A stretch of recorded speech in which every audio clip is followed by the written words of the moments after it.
Kleber Moreira, então a gente vê que o senhor Francisco Sávio Teixeira e Lindomar de Carvalho Lima foram citados, apresentaram respostas às acusações às páginas 1454, 1455, 1506, 1525, 1529, 1548, 1557, 1562, 2011, 2012, 2132, 2170, 2171 a 22.009, respectivamente alegando, em síntese, a inépcia da denúncia por ausência de justa causa e a falta de individualização das condutas, bem como a alegação do próprio mérito da ação penal. No que concerne a alegação de que a denúncia não atende aos requisitos do artigo 41, entendo que tal insurgência não merece guarida, tendo visto que a peça delatória relata a devida exposição dos fatos com todas as circunstâncias, de modo a possibilitar sua compreensão e compatibilidade com a justa e adequada correspondência normativa, permitindo-se o pleno exercício da ampla defesa, de modo que a preliminar é descabida.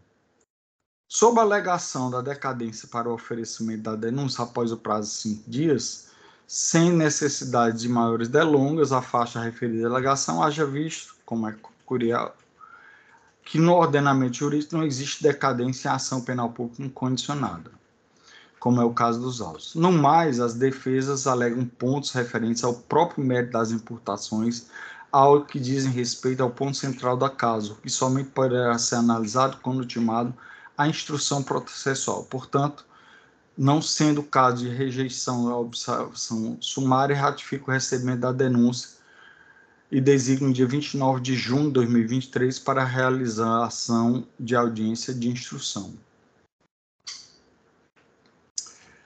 Como se vê, o juízo de piso analisou, através do recebimento da denúncia, todas as questões que foram aventadas na defesa inicial dos acusados. Inclusive, como o próprio acusado disse, embora não tenha trazido nos autos documentação para fundamentar o que foi dito, o juiz de piso, ele analisou, sim, a questão as questões, na verdade, aventadas na primeira defesa apresentada nos autos. Citou os dois pacientes, no caso, o senhor Francisco Sávio Teixeira de Araújo e Lindomar Carvalho Lima, e enfrentou os argumentos trazidos na primeira defesa que os mesmos apresentaram e denegou-lhes os argumentos e os pedidos ali constantes. Ademais, pontuo e insisto que o habeas corpus necessita de prova pré-constituída para que seja minimamente analisado. Não é o caso dos autos. Essa questão, se essa prova acolhida para fundamentar a denúncia e, posteriormente, para fundamentar uma sentença, seja absolutória ou condenatória, dentre outras possibilidades, ela é uma análise meritória. Ela, no fundo, não se trata de outra coisa, senão a análise se essa prova foi colhida de forma ilícita ou não, nos termos do artigo 157 do Código de Processo Penal. Onde é que está a prova pré-constituída nesse habeas corpus? Nenhuma. Entendo, com todo respeito ao digno patrono jurídico dos pacientes, que não há nos autos aquilo que demanda uma ação de habeas corpus, ou seja, uma prova pré-constituída. Eu entendo que a análise da legalidade ou da ilegalidade da colheita da prova deve ser analisada pelo juiz de piso, mas não em sede de habeas corpus. A não ser que ele trouxesse, de fato, uma prova concreta que pudesse formar, pelo menos ab initio, o convencimento de que há prova ilícita acostada aos autos, o que justificaria as consequências previstas lá no artigo 157 seguintes do Código de Processo Penal. Assim, me acosto à ementa da digna procuradora de justiça que deu parecer que consta aos autos e ratifico inteiramente o parecer dela por entender que não cabe em sede de habeas corpus a análise da legalidade ou ilegalidade da prova quando essa análise demanda uma prova pré-constituída acostada aos autos. E aí, insisto, não há prova pré-constituída acostada aos autos. Deva, então, ser a digna defesa, embora não me caiba sugerir nada, porque a defesa certamente sabe fazer seu trabalho, mas essa matéria ao entender do representante do Ministério Público de segundo grau, de competência do juízo da vara de organizações criminosas. É como manifesto. Obrigada, doutor Luiz Antônio. E eu acho que ficou bastante claro que é uma organização criminosa, são 37 investigados, houve aí essas interceptações telefônicas que foram devidamente autorizadas pelo juiz. É uma matéria com a complexidade que nós todos conhecemos. Que nós todos conhecemos. Alguém está com o microfone ligado. Já? Ok. Então, eu vou pedir licença para fazer a leitura da ementa, eu acho que ela é explicativa a respeito da matéria. De fato, como o doutor Luiz Antônio leu, o juiz apreciou os pedidos que foram levados pela defesa, apreciou todos. Então, eu faço aqui a ementa, habeas corpus, organização criminosa, pluralidade de réus e complexidade dos crimes investigados. Alegação de nulidade e excesso de prazo na duração das interceptações telefônicas. Não conhecimento. Pedido não apreciado pelo juiz de origem. Supressão de instância. Tese de necessidade de reavaliação da situação prisional dos pacientes. Situação que não enseja automática revogação da custódia cautelar. Tese de ausência de contemporaneidade do decreto preventivo. Inaplicabilidade, insuficiência e inadequação na aplicação de medidas cautelares diversas, habeas corpus parcialmente conhecido e ordem denegada na extensão cognoscível. É como voto. Votam comigo nesse habeas corpus o desembargador Eduardo Costa Fábio e o desembargador Benedito Helder. Desembargador Eduardo, como vota Vossa Excelência? Obrigado, senhora presidente. Ratifico o voto provisório no sentido de acompanhar Vossa Excelência. Obrigada, desembargador Eduardo. Desembargador Benedito Helder, como vota Vossa Excelência? Pois não, eu acompanho o voto de Vossa Excelência sem nada acrescentar ou suprimir. Obrigada, desembargador Benedito Helder, e eu anuncio, então, o resultado. Decisão por unanimidade, ordem parcialmente conhecida e denegada. Doutor Alberto, parabenizo Vossa Excelência pela brilhante sustentação oral e os meus cumprimentos que também já haviam sido feitos ao doutor Luiz Antônio, que tem reafirmado a sua posição aí de promotor de justiça com todas as características do brilhantismo jurídico, que eu já há muito conheço, há 38 anos conheço. Então, agradeço ao doutor Alberto Lucas e chamo o número 8 da lista das sustentações orais e o 28 da pauta número 12 da relatoria do desembargador Sérgio Parente.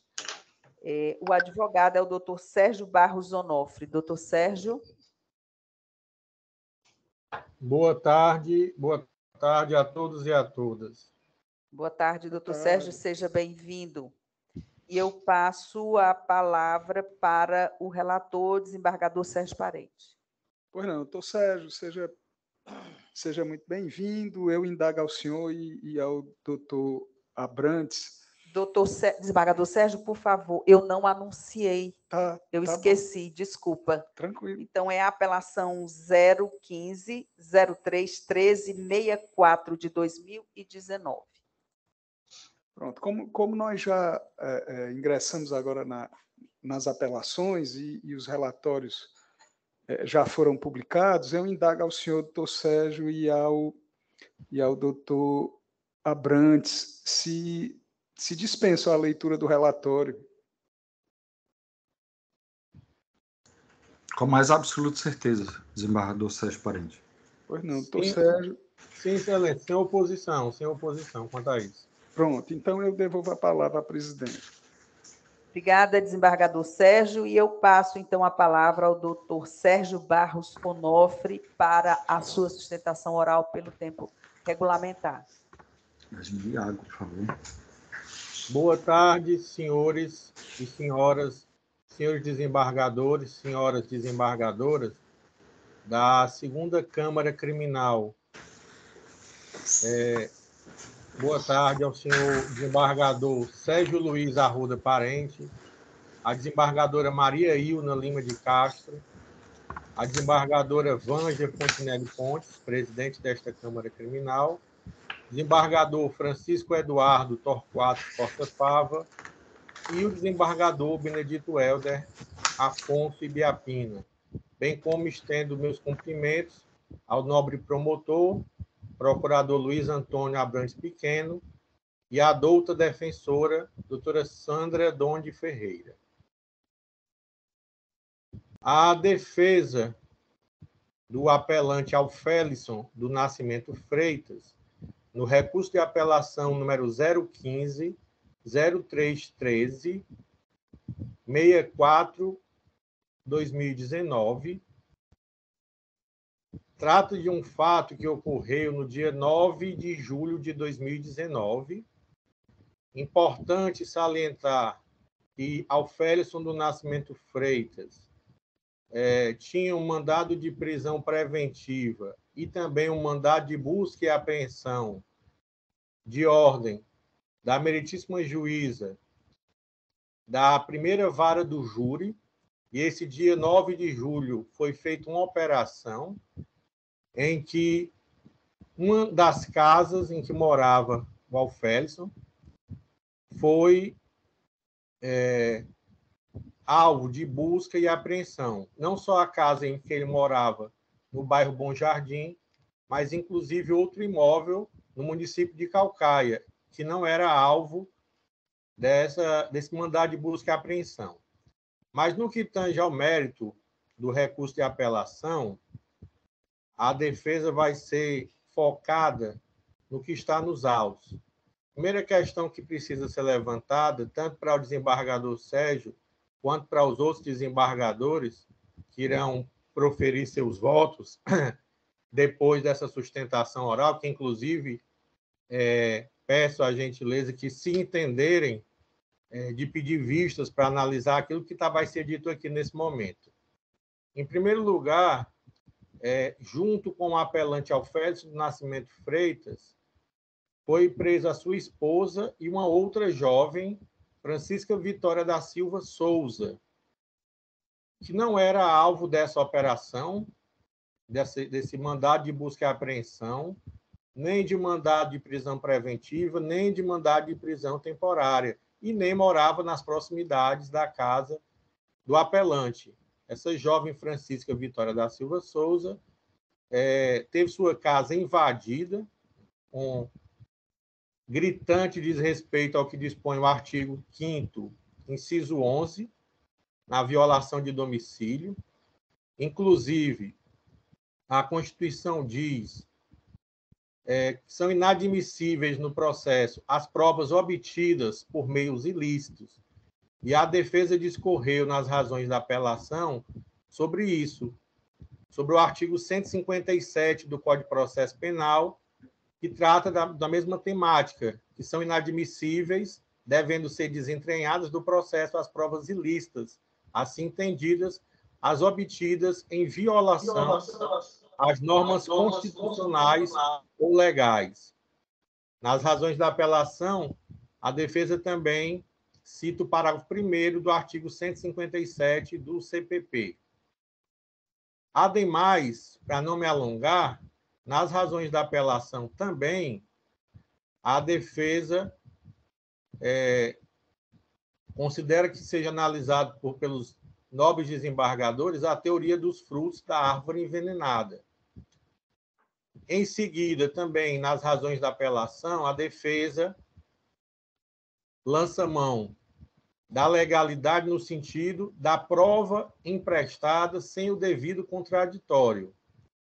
Porque existe nos autos as páginas 96 a 340, e essa parte eu peço a devida atenção dos senhores desembargadores, que nas páginas 96 até 340 foi lançado nos autos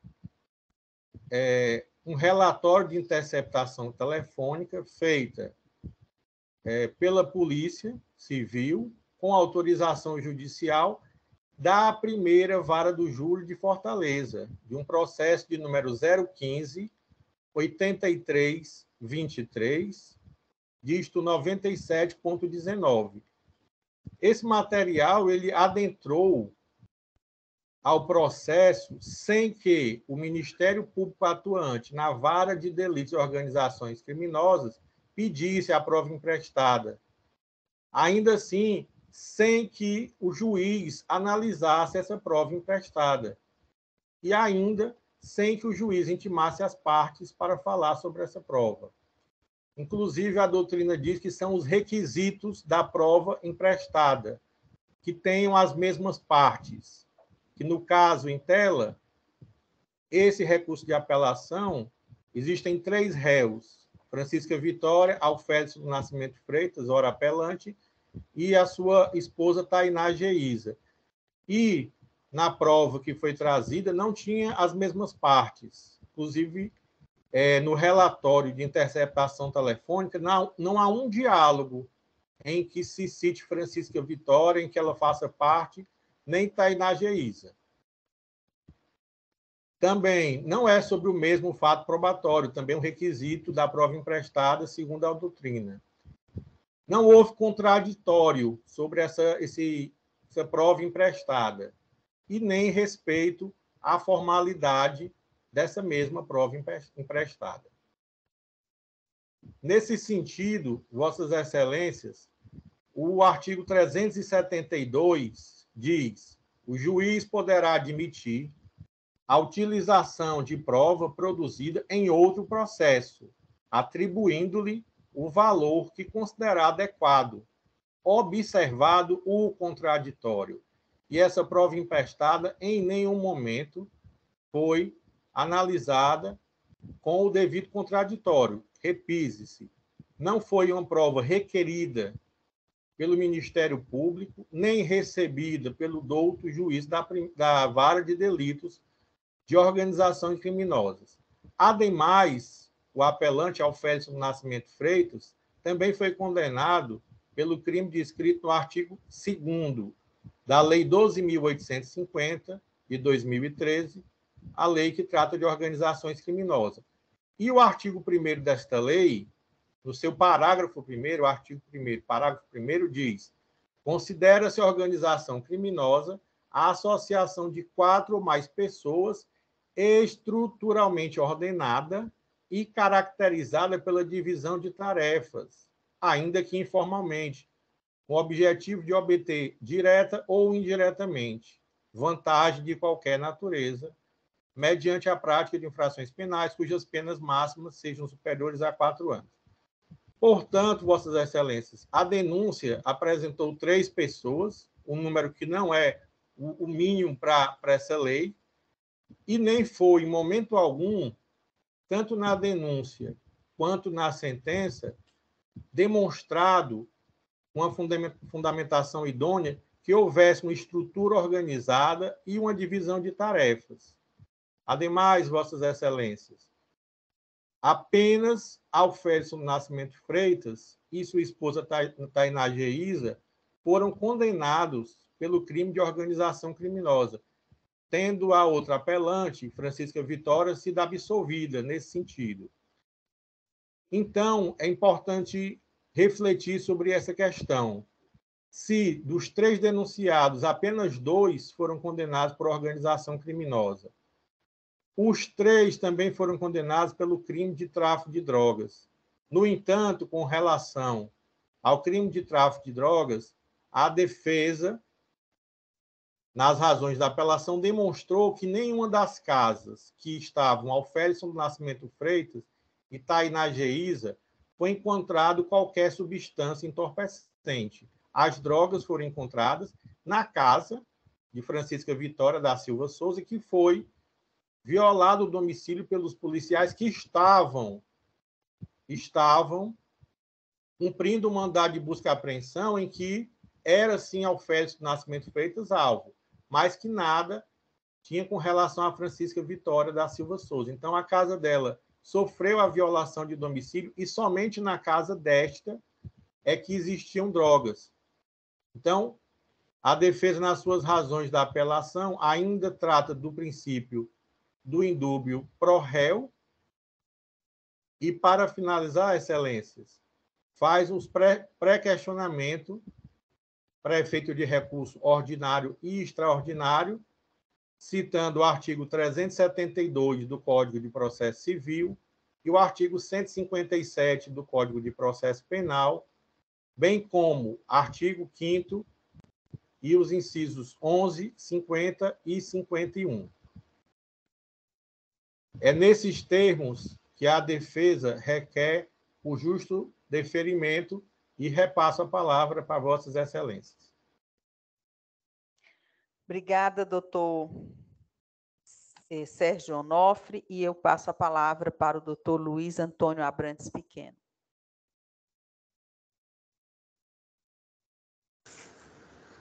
Boa tarde, todos já devidamente cumprimentados, e em especial agora ao digno advogado, Sua Excelência, doutor Sérgio Barros Onofre. O representante do Ministério Público apresentou já nos autos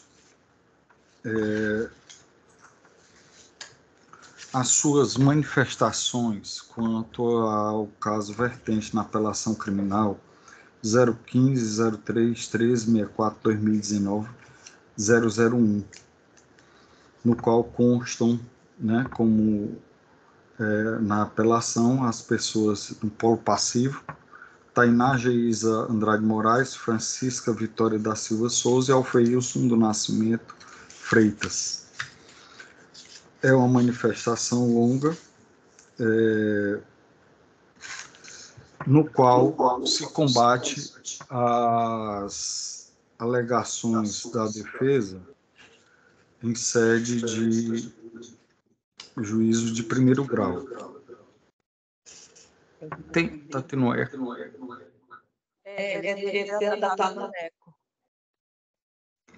Parou agora. Pronto, pode prosseguir, doutor Luiz Antônio. Na ementa, nós temos o seguinte: apelações da defesa, artigo 2º, parágrafo 2º da Lei 12.850, artigo 33, caput da Lei 11.343 de 2006 e artigo 12º da Lei 10.826 de 2003. Pleito de absolvição, inviabilidade, consta dos autos elementos suficientes para imputar aos apelantes a destinação mercantil e elementos probantes indicador de que os recorrentes vinham se associando para o tráfico com estabilidade e permanência. Aplicação da minorante prevista no artigo 33, parágrafo 4º da Lei de Tocho, inobservância. Mudança de regime inicial de cumprimento de pena e possibilidade de substituição da pena e redimensionamento da pena de multa, improcedência, apelações conhecidas e improvidas. Aqui cabe individualizar os pleitos formulados que ora estão sob berlinda nessa apelação. A defesa de Tainá Geisa Andrade de Moraes requer a absolvição da recorrente nos crimes imputados a ela. No caso, artigo 2º, parágrafo 2º da Lei 12.850 e artigo 33 da Lei 11.346 de 2006, requerendo também o reconhecimento da causa de diminuição da pena prevista no parágrafo 4º do artigo 33 da Lei Antidrogas. Por fim, requer que seja aplicado o efeito suspensivo ao presente recurso para que se suspenda a eficácia da sentença prolatada, permitindo a defendente o direito de recorrer em liberdade. Excelência, eu começo por essa análise da defesa da senhora Tainá Geis Andrade Moraes, afirmando que a sentença condenatória ela vai de encontro aos pleitos formulados pela defesa.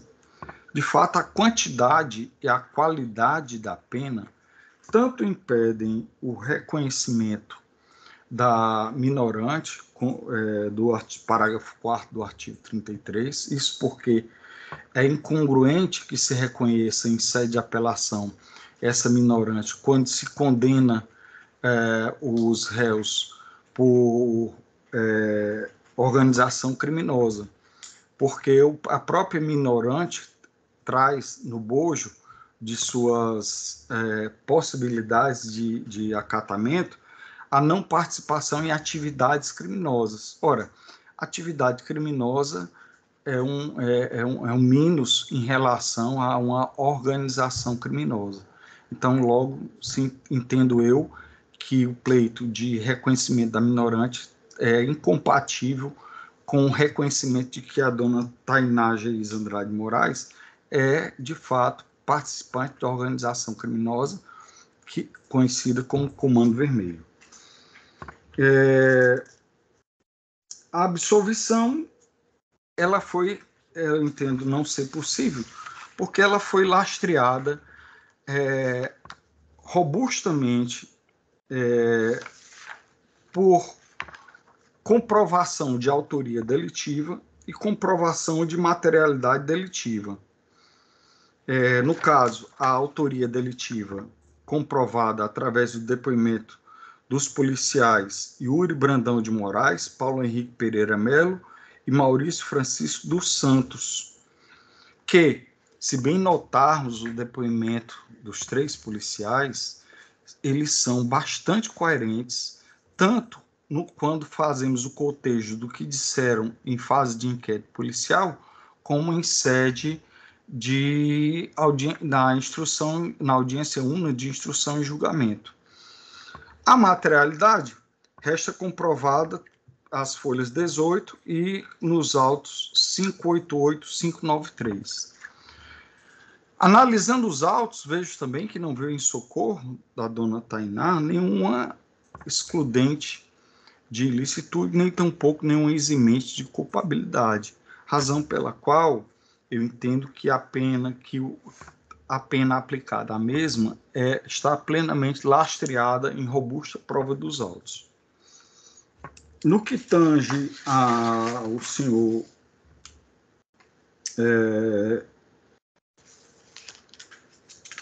segundo o Corréu, aliás, a dona Francisca Vitória Silva de Souza, eu entendo que também a decisão de primeiro grau deva ser mantida, uma vez que o juiz acatou a tese de que a mesma não estava participando em organização criminosa, a dosimetria da pena dela foi estritamente observada dentro dos parâmetros do artigo 59 e seguintes, e foi concedida à mesma o direito de apelar em liberdade, bem como foi concedido a mesma o direito de substituição da sua pena privativa de liberdade por pena alternativa à pena de prisão. E aqui eu insisto, eu não denomino aquelas penas, aqueles institutos jurídicos previstos no artigo 44 de penas alternativas, porque, como se sabe, a pena alternativa ela é espécie do gênero de pena alternativa à pena privação de liberdade, ou seja, a pena restritiva de direito ela é apenas uma espécie do gênero pena alternativa à pena privativa de liberdade. Então, também a dona Francisca Vitória pleiteou o redimensionamento da sua pena de multa para que seja proporcional à pena privativa de liberdade aplicada. Ora, como nós sabemos, a pena de multa é aplicada num critério bifásico, onde nós temos a valoração da quantidade de dias multas e o valor de dias multas. A quantidade de dias multa, como preleciona doutrina majoritária, jurisprudência, ela é valorada com os mesmos critérios do artigo 59. E já o valor do dia multa em relação à capacidade do réu, lá na forma do artigo 60 do Código Penal Brasileiro.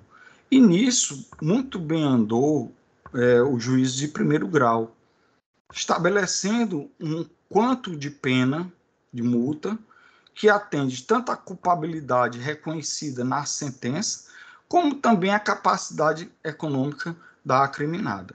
Razão pela qual, quanto ao pleito da dona Francisca Vitória no que tange o redimensionamento da pena de multa, eu entendo incabível.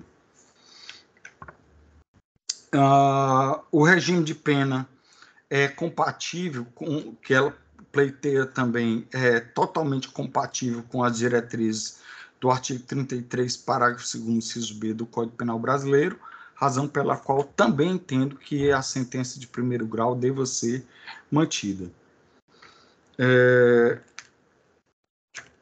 Quanto ao último réu, no caso, o senhor Alfeilson, entende o representante do Ministério Público que a sentença de primeiro grau merece ser confirmada em toto, uma vez que restou comprovado, como já dito aqui, autoria, materialidade, bem como a ausência de qualquer eximente de culpabilidade ou qualquer excludente de licitude, seja ela de natureza formal, legal, seja de natureza extraformal. O mesmo pede que seja reconhecido a improcedência da denúncia, que foi confirmada, a denúncia que foi confirmada pela sentença condenatória. Ele pede a absolvição por tráfico de droga e associação criminosa, mas restou comprovado, tanto pela quebra do sigilo telefônico, que foi autorizado pelo juiz da primeira vara de homicídios, essa quebra de sigilo telefônico é plenamente válida como prova, e o que se denota, que consta nos autos, pelas transcrições dessa quebra desse sigilo telefônico, nós temos que comprova à saciedade que o senhor Alfeilson do Nascimento Freitas, bem como a dona Tainá Geis Andrade Moraes, realmente tanto estavam praticando o crime de tráfico de drogas como de organizações criminosas. E aqui vale dizer, essa quebra de sigilo telefônico ela foi plenamente autorizada judicialmente. E as transcrições que constam nos autos, que são exaustivas, elas demonstram claramente que ambos faziam parte da organização criminosa conhecida como Comando Vermelho, inclusive num escalão de mando, no que tange àquela fração do Comando Vermelho no bairro onde foram apontados como sendo eles os mandantes de diversos delitos ocorridos naquela área, tudo ligado ao tráfico de drogas praticado pela referida organização criminosa.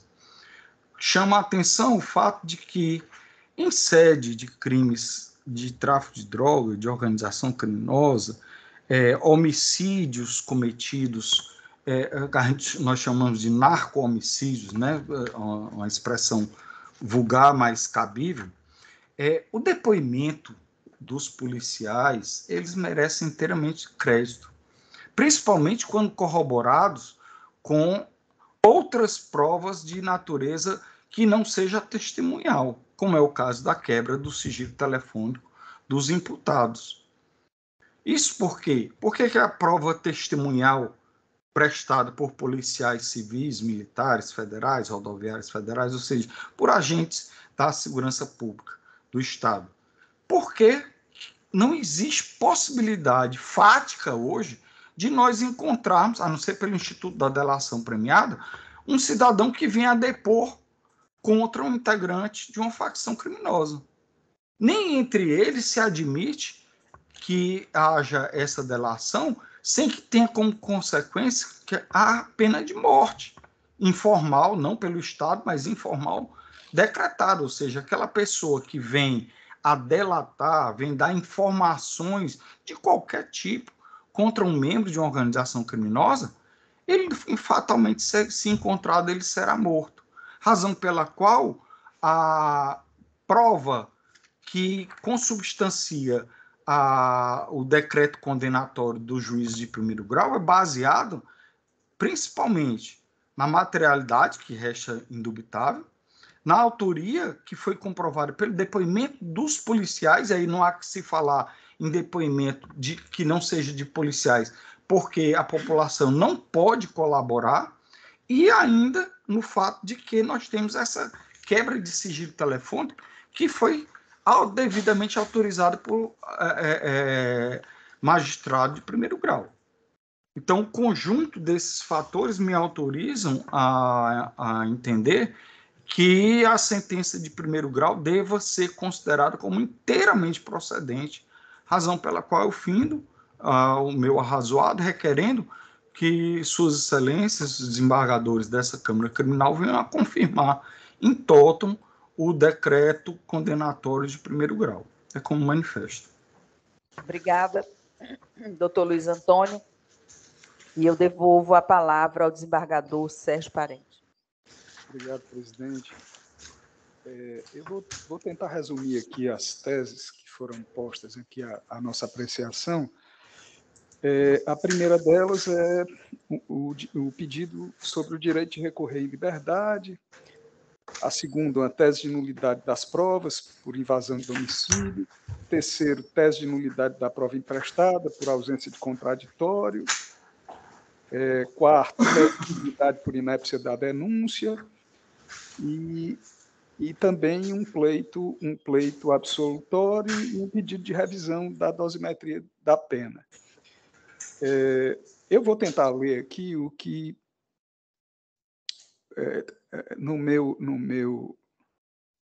na minha proposta de voto, ela é bastante extensa, e eu gostaria de ler as partes que eu considero principais aqui. Eu entendo que esse pedido relativo à concessão do direito de recorrer em liberdade, esse pedido foi requerido por Tainá Geis Andrade de Moraes, e esse pedido feito pelo apelante para apelar em liberdade resta prejudicado, não é isso? Uma vez que se julga, no presente momento, o recurso interposto. Assim, realmente não há espaço para deferimento útil do pleito, tendo em vista o julgamento do processo. Já o réu Alfélix do Nascimento Freitas, ele levanta uma tese de nulidade da prova colhida em razão de uma suposta violação de domicílio. Eu vou passar a ler, que fica mais tranquilo o entendimento. Não se visualiza ilegalidade na entrada do domicílio da apelante, Francisca Vitória da Silva Souza, quando decorrente de situação de flagrância, uma vez que o delito de tráfico de drogas, em alguns dos verbos núcleos do tipo penal, tais como guardar ou ter em depósito, bem como o delito de organização criminosa, delito que também estava em investigação no momento da entrada do imóvel, configuram crimes permanentes. Ademais, a efetiva apreensão na residência hora indicada de 5 gramas de cocaína em trouxinhas e 4 gramas de crack, além de um caderno com anotações, demonstram que eram fundadas as razões para a atuação policial. Além disso, ressalte-se que, em conformidade com o depoimento das testemunhas, a entrada na residência da ré Francisca Vitória da Silva Souza deu-se como desdobramento de investigação realizada pela Polícia Civil sobre a atuação da organização criminosa Comando Vermelho na região do Grande Bom Jardim, como se vê as folhas 154 e 157, além das provas oriundas de extração dos dados constantes no aparelho telefônico apreendido nos autos do inquérito policial número 322/468-2019, que apura um crime de homicídio que vitimou a menor cujas iniciais são AKSB, as folhas 96 e 340, ocasião em que a equipe foi ao domicílio do acusado Alfelisson do Nascimento Freitas em cumprimento a mandado de prisão, momento em que o ora apelante mencionado, juntamente com sua mulher, Tainá Geisa Andrade de Moraes, apontaram a corré Francisca Vitória da Silva Souza como a pessoa que vendia entorpecente para eles. Da preliminar de nulidade da prova emprestada, em face da ausência de contraditório requerida pelo recorrente Alfelisson do Nascimento Freitas, aduz a defesa do réu Alfelisson, em suas ações recursais, a nulidade dessa prova emprestada, visto que os autos de número 015832397/2019, que tramita na primeira vara do Júri de Fortaleza, ainda não foi julgado. Alega também que a prova não foi requerida pelo órgão acusador, nem homologada pelo juiz ou acói, não existindo contraditório, para garantia da legalidade da prova. A esse respeito, verifica-se que não ocorreu desrespeito ao contraditório, visto que a prova colacionada ao processo é anterior à citação do ora apelante, sendo mencionada expressamente na denúncia, tendo a defesa apresentado resposta às folhas 378 a 379. Dessa forma, observa-se que o recorrente teve ciência da juntada da prova aos autos, desde a citação, não havendo qualquer prejuízo. Também no caso, o acusado teve farta oportunidade de contraditar a prova em questão, como inclusive o fez. Confira-se as alegações finais da defesa, de folhas 656 a 661, em que é mencionada expressamente a prova emprestada, não havendo qualquer evidência de ilegalidade, mormente porque respeitado o contraditório e a ampla defesa, no que se refere à prova colacionada. Assim, analisando todos os pontos ventilados pelo recorrente, não se vislumbra qualquer ilegalidade nas extrações dos dados telefônicos que serviram de base para a propositura da denúncia. Rejeita-se, pois, a preliminar suscitada.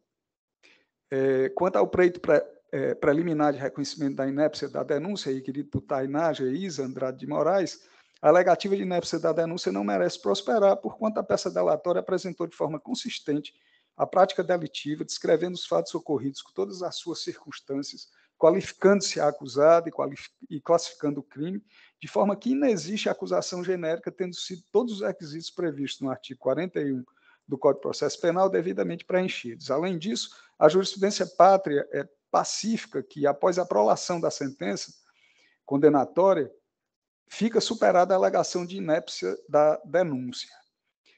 Quanto ao pleito absolutório dos réus, Alfelisson do Nascimento Freitas e Tainá Geisa Andrade de Moraes, por ausência de provas quanto aos crimes de tráfico de drogas e organização criminosa, o acervo probatório revela-se bastante para a condenação dos réus pelos delitos de tráfico de drogas e organização criminosa, consoante se passa a demonstrar. No tocante à alegação do recorrente de insuficiência de provas, evidencia-se que a materialidade está consubstanciada no auto de apresentação e apreensão de folhas 18 a 20, no relatório técnico de extração e análise preliminar de dados de aparelho celular, nos laudos provisórios de constatação de substâncias entorpecentes, as folhas 16 e 17, bem como nos laudos de exames toxicológicos definitivos, as folhas 588, 590, 591 e 593. Há de se afirmar que também não existe dúvida acerca de sua autoria diante do auto de prisão em flagrante e depoimentos testemunhais prestados pelos policiais participantes da diligência, tanto na delegacia quanto em juízo. Os elementos de convicção demonstram que os réus Alfelisson do Nascimento Freitas e Tainá Geisa Andrade de Moraes forneciam drogas para a corré Francisca Vitória da Silva Souza vender, segundo depoimento das testemunhas de acusação, tendo sido encontrada na casa de Francisca Vitória da Silva Souza 5 gramas de cocaína e 4 gramas de crack, além de um caderno de anotações. Essas drogas sem autorização ou em desacordo com regulamentação. Em desacordo com determinação legal ou regulamentar. Isso, por certo, no intuito de comercializar os entorpecentes, haja vista as circunstâncias em que foram presos os réus após investigações realizadas pela Polícia Civil sobre seu envolvimento na organização criminosa Comando Vermelho, na região do Bom Jardim, como se vê as folhas 154 e 157, além da extração de dados constantes no aparelho telefônico apreendido nos autos do inquérito policial número 322468, que apura o crime de homicídio que vitimou a menor AKSB, que eu já me referi.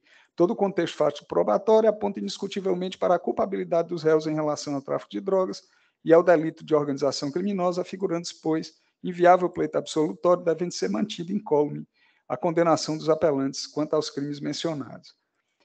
Em relação à reanálise da dosimetria da pena, eu peço licença para resumir um pouco a decisão de primeiro grau, condenou aqui a 12 anos e 6 meses de reclusão, 1 ano de detenção e 710 dias multa, um outro acusado a 12 anos e 6 meses de reclusão e 700 dias multa em regime fechado e 5 anos de reclusão e 500 dias multa em regime semiaberto. Eu vou tentar resumir aqui.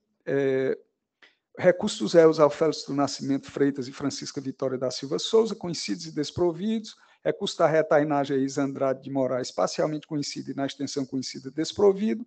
Sentença reformada ex ofício quanto à dosimetria da pena dos réus Alfélix do Nascimento Freitas e Tainá Geis Andrade de Moraes, devendo, desta forma, cumprir os apelantes a reprimenda de, quanto ao réu Alfélix do Nascimento Freitas, 9 anos, 11 meses e 15 dias de reclusão, 1 ano de detenção e 526 dias multa à razão de 1/30 do salário mínimo vigência à época dos fatos em regime fechado. Quanto à ré Tainá Geis Andrade de Moraes, 8 anos e 6 meses de reclusão e 512 dias multas à razão de 1/30 do salário mínimo vigente à época dos fatos em regime fechado. E quanto à ré Francisca Vitória da Silva Souza, 5 anos de reclusão e 500 dias multa à razão de 1/30 do salário mínimo vigente à época dos fatos em regime inicial semiaberto, mantendo-se o restante do deciso combatido. Então, tentando aqui resumir, passando a parte, ao caput aqui, a parte negritada, eu digo aqui, emenda direito processual penal, apelação criminal, crimes de organização criminosa, tráfico de drogas e posse irregular de arma de fogo, de uso permitido, artigo 2º, parágrafo 2º da lei 12.850, 33 caput da lei 11.343 e 12 da lei 10.826. Primeiro, preliminares, 1.1, direito de recorrer em liberdade de não conhecimento, pleito prejudicado, preclusão lógica, 1.2, tese de nulidade das provas por invasão de domicílio, descabimento, situação de flagrância delitiva em crime permanente, precedentes do STF, investigações preliminares fundadas razões, 1.3, tese de nulidade da prova emprestada por ausência de contraditório, inocorrência, prova acostada aos autos anteriormente à citação do réu, existência de contraditório expresso nas alegações finais da defesa, 1.4, tese de nulidade por inépcia da denúncia, prejudicialidade do pedido, tese superada pela superveniência da sentença condenatória, precedentes, pleito absolutório, impossibilidade, autoria e materialidade delitivas devidamente constatadas, prova pericial, testemunho pericial, validade. E quanto à revisão da dosimetria da pena, eu já li aquele trecho que explicita e devolvo a palavra a Vossa Excelência, presidente. Obrigada, desembargador Sérgio. E votam nesse processo a desembargadora Ilna e eu. Desembargadora Ilna, como vota Vossa Excelência? Acompanho o voto do relator integralmente.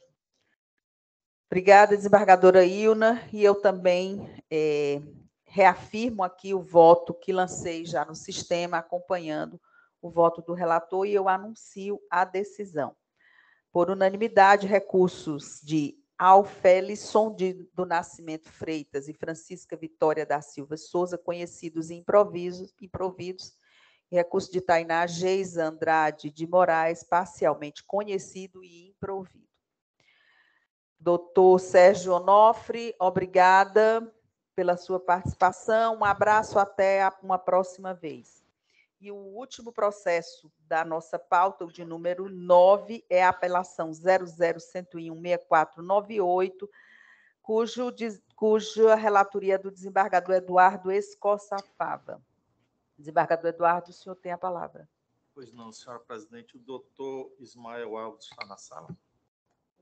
Desculpa. Excelente, estou na sala. Era para eu ter perguntado, perdão. Só para conferir. Então, das boas-vindas ao doutor Ismael e aproveitar também, consultar Vossa Excelência, doutor Ismael, e também o doutor Abrantes, se me dispenso da leitura do relatório, uma vez que a peça já se encontra nos autos. Dispensado, Excelência. Doutor Abrantes.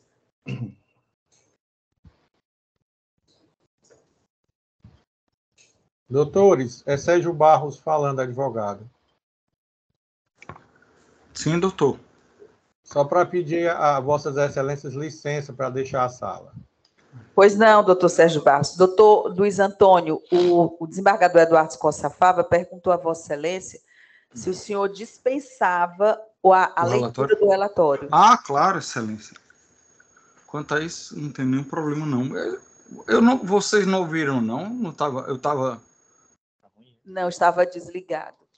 Então, senhora presidente, Eu acho que eu vou comprar, desculpa, eu vou comprar um computador e vou doar à procuradoria aqui, porque eu estou vendo vocês e estou ouvindo aqui, claramente.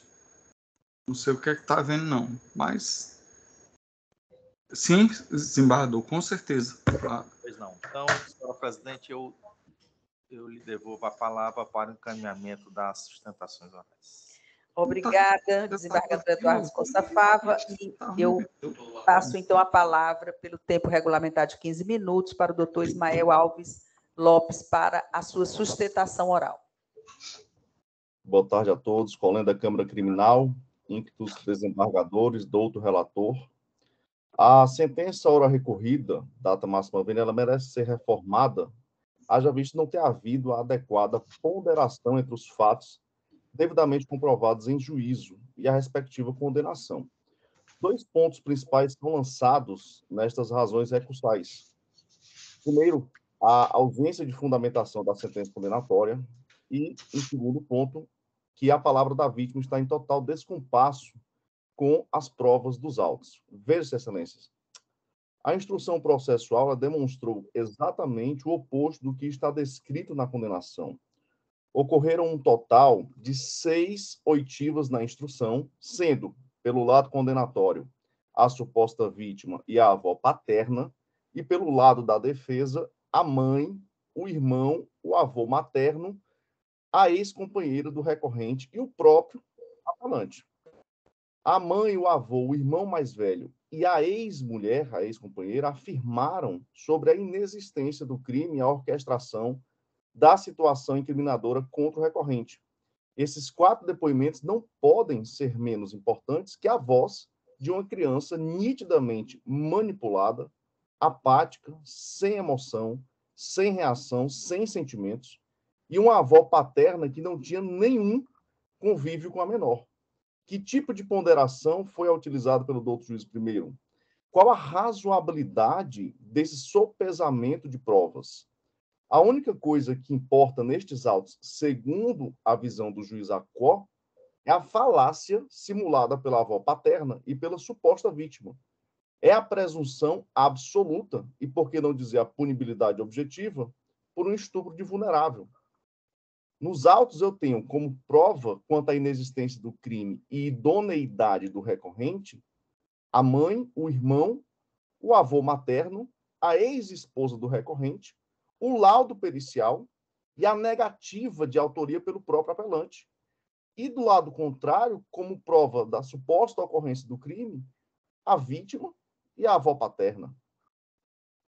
Nestes autos, inclusive, a avó paterna, que na realidade é uma declarante, deixou algo bem evidente, que ela não presenciou os supostos fatos narrados pela criança. A oitiva dessa suposta vítima em juízo também deixou claro que o apelante jamais tocou a sua vagina, muito menos que ele a forçou a pegar em seu pênis. Ademais, ela sempre, a suposta vítima, deixou muito evidente que o apelante não era uma má pessoa, que não era violento com ela e que nunca a destratou em momento algum. Na verdade, excelências, conforme demonstrado pelos depoimentos do irmão mais velho da suposta vítima, pela própria mãe da menor e também pelo depoimento do avô materno, há unanimidade na percepção de que tudo fora armado pela avó paterna para que houvesse a separação do apelante e da mãe da vítima que mantinham a relação. Inclusive, em suas declarações, a genitora da criança evidenciou que o apelante jamais teria praticado qualquer ato libidinoso com sua filha e que ele sempre foi um ser humano incrível, um verdadeiro companheiro e pai para os seus filhos, incluindo aí a própria vítima. Quando indagada sobre o fatídico abraço dado pelo apelante na vítima, a mãe dela assim salientou, abre aspas, do abraço ela reclamou, mas porque ela nunca teve esse carinho do pai dela. E o Gidel era assim. Ele abraçava tanto o meu filho de 18 anos até a de 4 anos. Ele tratava todos iguais. Ela reclamou desse abraço, mas ele abraçava todos. Ela só disse que o pai dela não tinha esses abraços com ela. E por que então o Gidel teria? Ela falou assim, fecha aspas. A mãe da vítima, portanto, esclareceu na instrução processual que a criança, com ciúmes da sua relação com o apelante, resolveu, juntamente com sua avó paterna, criar a falsa narrativa de um estupro como forma de fulminar o enlace e, assim, abrir as portas para eventual retorno com o ex-companheiro, pai biológico da vítima. Excelências, nem a mãe da criança acredita que o apelante tenha estuprado a sua filha, até porque restou evidente, conforme o seu depoimento, bem como com o depoimento do avô materno e do irmão da menor, a suposta vítima, ela não era uma pessoa fácil de se lidar. Passava o dia na rua, até tarde da noite, não era obediente, sempre teve um comportamento bem afoito e aleatório. O único elemento que o douto juízo primeiro quer embasar os seus fundamentos são nas falas mentirosas da criança e da própria avó paterna, nitidamente movidas pelo desejo de vingança ou mesmo raiva contra o relacionamento da mãe com o Gidel de Menezes. Na situação em que todos convergem para a falácia da criança e a má-fé da avó paterna, o douto juízo primeiro quer incansavelmente incriminar o inocente, querendo não dar credibilidade à palavra da mãe, do irmão mais velho, do avô materno e da ex-esposa. São 4 testemunhos.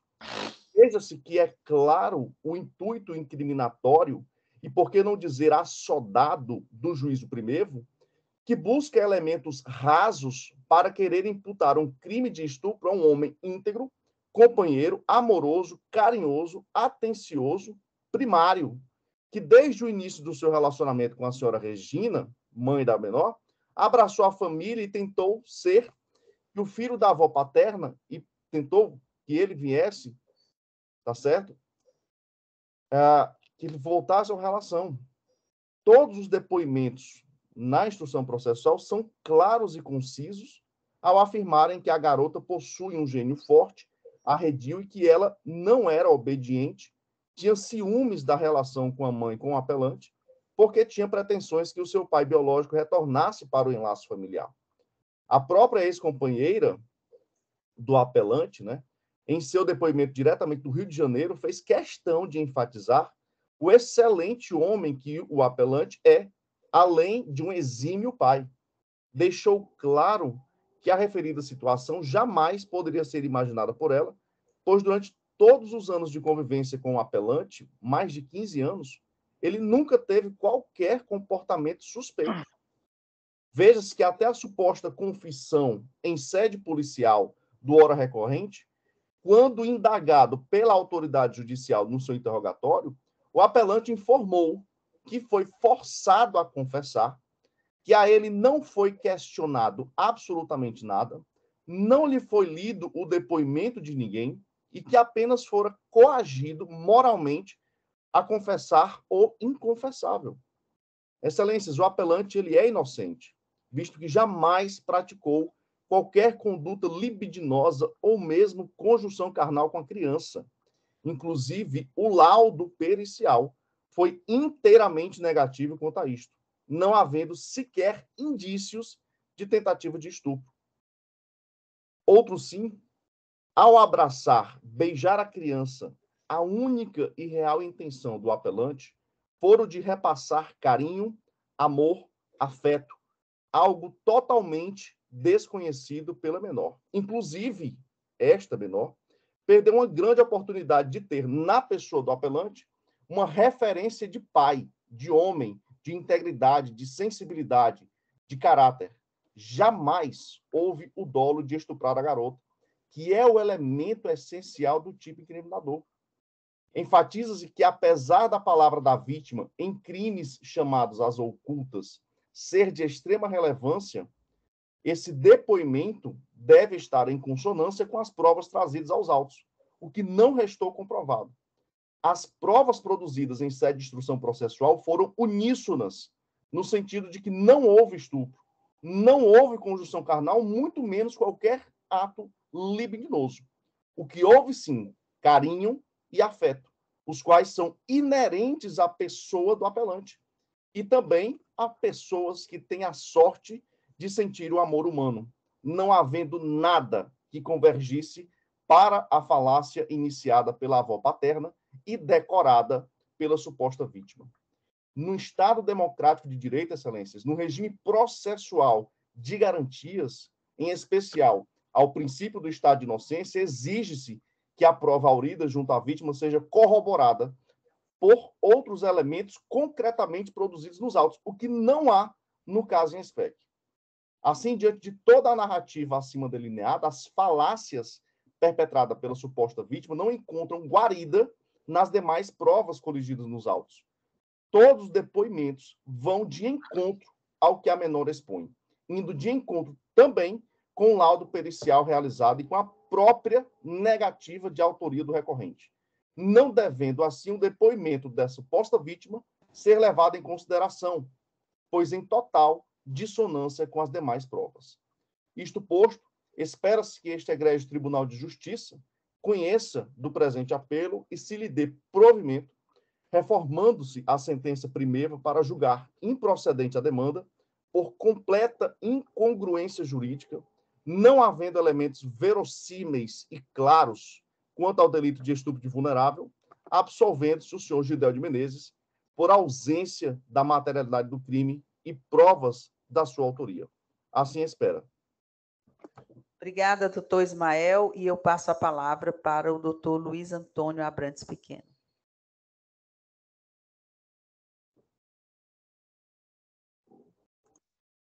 Obrigado, doutor Navanjo. Boa tarde.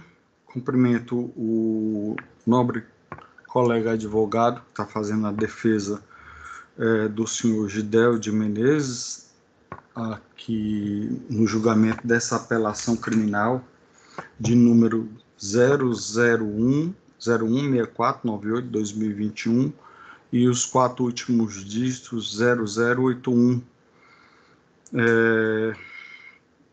Processo original oriundo da comarca de Granja. Excelência, em primeiro lugar, há que se dizer que não se contesta a jurisprudência e a doutrina quando, em sede de crimes sexuais, há uma valoração significativa da palavra da vítima, quando, obviamente, essa palavra da vítima é corroborada por outros elementos probatórios que não infirmem a palavra da vítima. Nem todo crime sexual, como se sabe, deixa vestígios. O Código Penal foi reformado há alguns anos atrás e hoje, a título de estupro, artigo 213 e seguintes, nós temos a junção de 2 tipos penais, né? O estupro e o ato libidinoso diverso da conjunção carnal, que eu acho que foi um tremendo erro do legislador, e com a mesma pena. Eu entendo que o artigo supracitado, data venia, ele errou em ser amalgamado, porque nessa amálgama entre 213 e 214, nós não temos aí uma proporcionalidade de sanções. Porque, veja bem, embora não se questione a ofensa à dignidade da vítima, por exemplo, no caso de ser apalpada na vagina, isso é um fato extremamente grave, mas obviamente que é desproporcional, por exemplo, a um estupro que resulte numa lesão corporal. Então, dito isso, em relação ao caso concreto, a imputação penal constante na denúncia, ela já de logo nos informa que não há possibilidade de uma prova pericial que comprovasse os fatos narrados na exordial delatória. Nós, inclusive, tem no inquérito que a vítima, a época do que foi submetida a exame de corpo de delito, não havia nela qualquer tipo de registro de atividade sexual. Mas o que se imputa ao réu é o fato de que ele teria, com palavras da vítima, apalpado os seus seios, apalpado sua vagina, ter forçado a vítima a manipular o seu pênis, e que isso sempre se dava ou quando a mãe estava dormindo ou quando a mãe estava fora de casa. Causa-me estranheza, com todo respeito, doutor Ismael, que Vossa Excelência queira nos convencer de que a palavra do acusado de que não praticou tal delito e não queira aceitar a palavra da vítima que diz que o delito existiu. O senhor trouxe aqui uma motivação negativa da vítima em ter afirmado a imputação ao seu padrasto, mas não há nos autos nenhuma comprovação de que havia uma malquerença a um tal ponto que a vítima tomasse uma criança de 11 anos, tivesse a malícia de chegar para a avó e narrar com riqueza de detalhes o tipo de agressão que ela disse que foi sofrida pela mesma. Então, nós temos a seguinte situação: a douta defesa, e aí não cabe nenhuma crítica, está fazendo o papel dela, quer que nós acreditemos que o que motivou a uma falsa imputação penal é uma malquerença que não consta na prova dos autos, entre vítima e o padrasto, que o padrasto é muito bom, que o padrasto é uma pessoa boa, mas quer a defesa não acreditar que uma criança de 11 anos, e aí tem capacidade de engendrar uma história dessa, com todos os detalhes, como a criança narrou.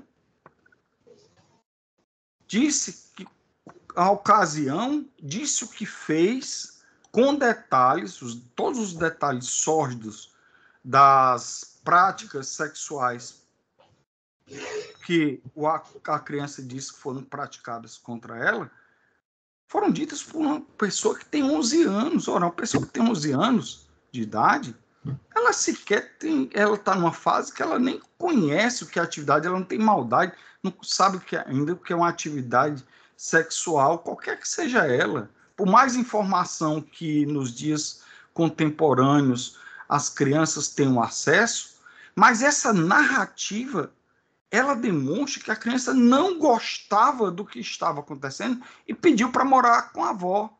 Ao contrário do que disse a defesa, a criança está morando com a avó. Se nós formos no inquérito policial, quando houve a reoitiva da avó, a avó afirmou que a criança estava morando com ela. E estava morando com ela por quê?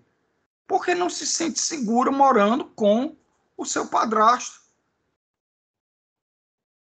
Verdade que testemunhas da própria família infirmaram o depoimento da vítima. Mas quantas vezes, doutora Ilna, que está aqui presente, quantas vezes nós não vimos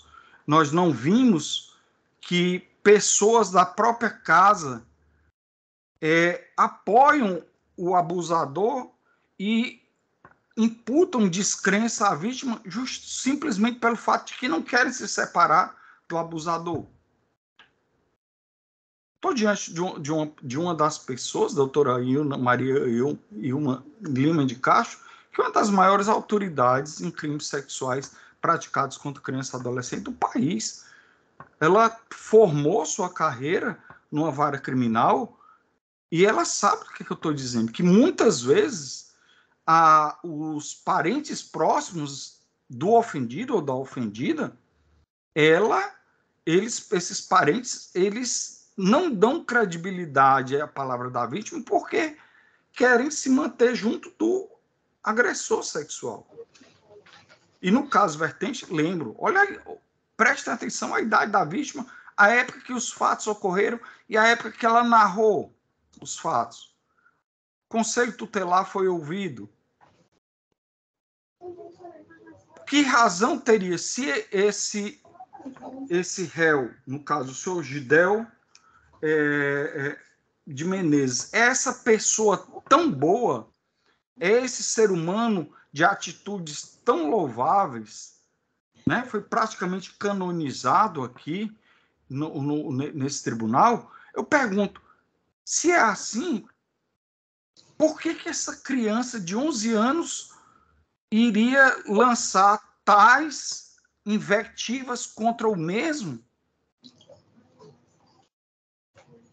Não há nenhum sinal de maltratos corporais, a criança nunca disse que foi ameaçada, não há outros relatos de violência contra a mesma, mas ela chega a dizer que o padrasto, todas as vezes, que esse fato ocorreu várias vezes, está no depoimento dela, e que sempre ocorria ou quando a mãe estava dormindo ou quando a mãe estava fora. Óbvio.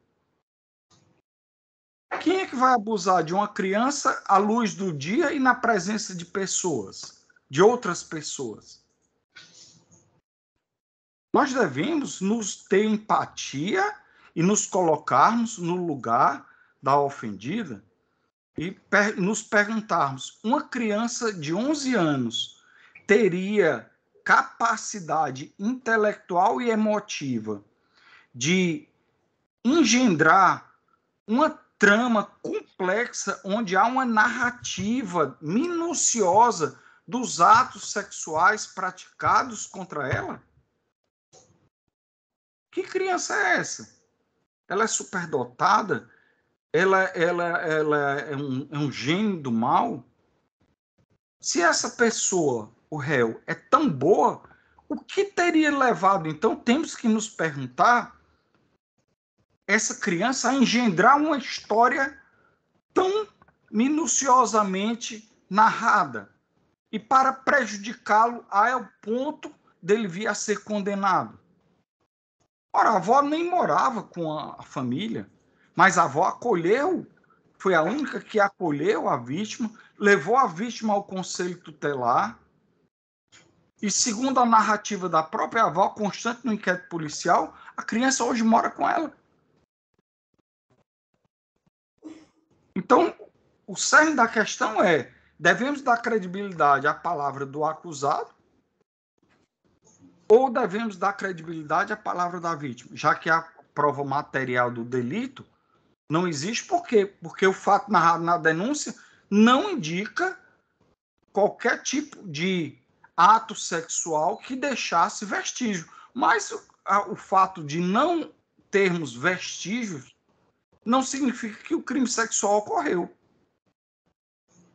De forma nenhuma. Também porque a narrativa da criança, reproduzida depois muito minudentemente na exordial delatória, não narra que houve penetração, não há notícia de que tenha ocorrido ejaculação, onde nós pudéssemos escolher o DNA do réu para verificarmos se realmente houve esse tipo de agressão sexual.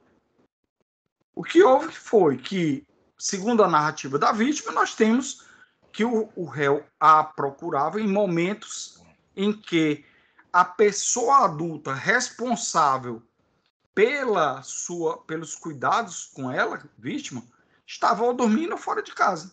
Inclusive, a criança, não traz nenhuma mágoa em relação à mãe. Ela chega a dizer que a mãe não sabia. Essa criança não é uma criança que vivia em querelas, em quesilhas, com toda a família. É uma criança que tem mentalmente estruturada, emocionalmente estruturada e que teve a coragem de dizer os fatos que lhe vitimizaram. Inclusive dizendo que narrou isso no colégio, que chegava a chorar, mas que depois esquecia. Óbvio, uma criança de 11 anos, a tendência dela, na verdade, por isso que se faz muita antecipação de prova em sede de crimes sexuais contra crianças e adolescentes, porque a criança tende a esquecer o trauma, porque ela não tem condições emocionais de reviver aquele trauma. Então ela tende a esquecer. Por isso que se faz muito, e muito na vara de delitos sexuais contra crianças e adolescentes, a colheita antecipada da prova, no caso, depoimento da vítima, porque lá na frente ela vai, a mente dela, para protegê-la, a mente dela vai esquecer dos fatos. E aqui nós tivemos do Conselho Tutelar, nós tivemos a palavra da avó e a palavra da vítima. E aqui diga-se, não há nenhum elemento nos autos que venha a formar o nosso convencimento de que a avó quisesse prejudicar o réu, de que a criança quisesse prejudicar o réu. De nenhum modo. Ali nós tínhamos uma aparente família com funcionalidade total. Uma família emocionalmente funcional, uma família financeiramente funcional, família reconstituída, mas família.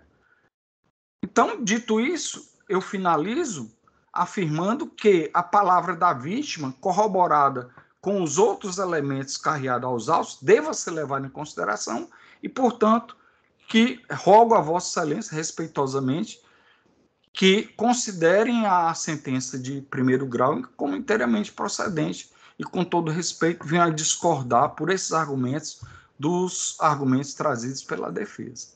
É como um manifesto. Obrigada, doutor Luiz Abrantes, e eu devolvo a palavra ao relator, desembargador Eduardo Costa Fava. Obrigado, senhora presidente.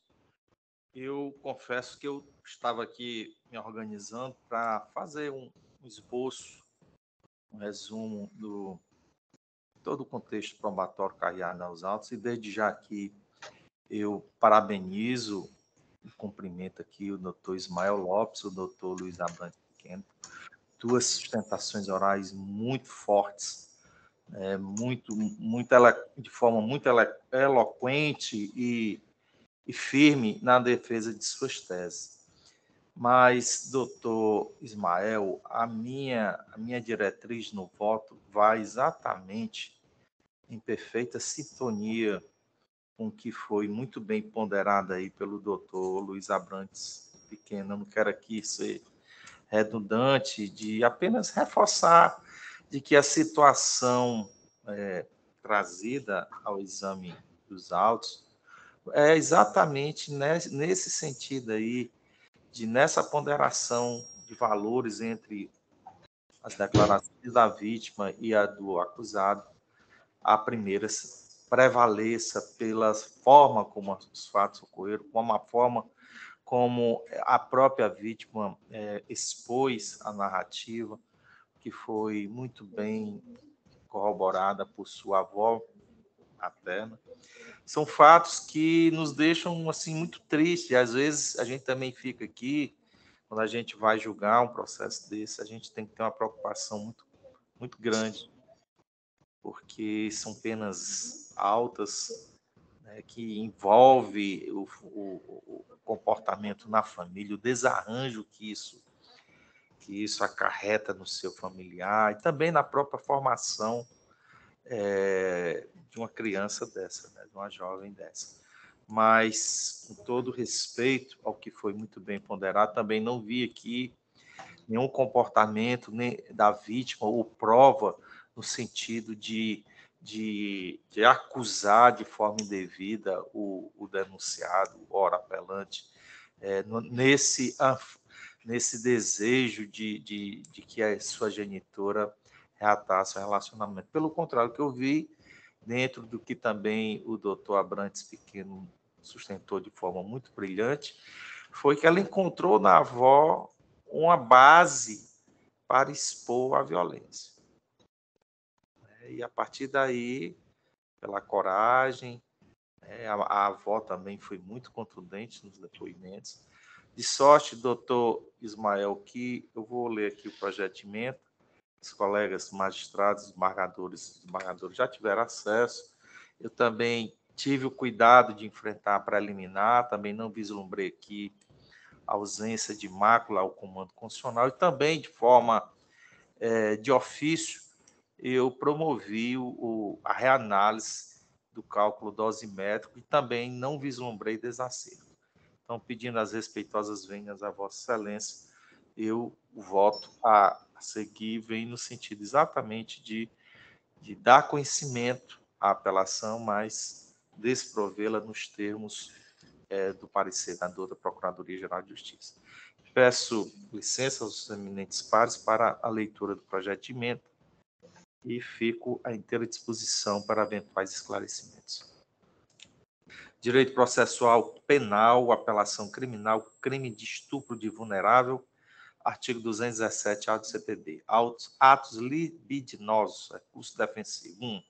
Nulidade da sentença por ausência de fundamentação, descabimento, decisão devidamente fundamentada.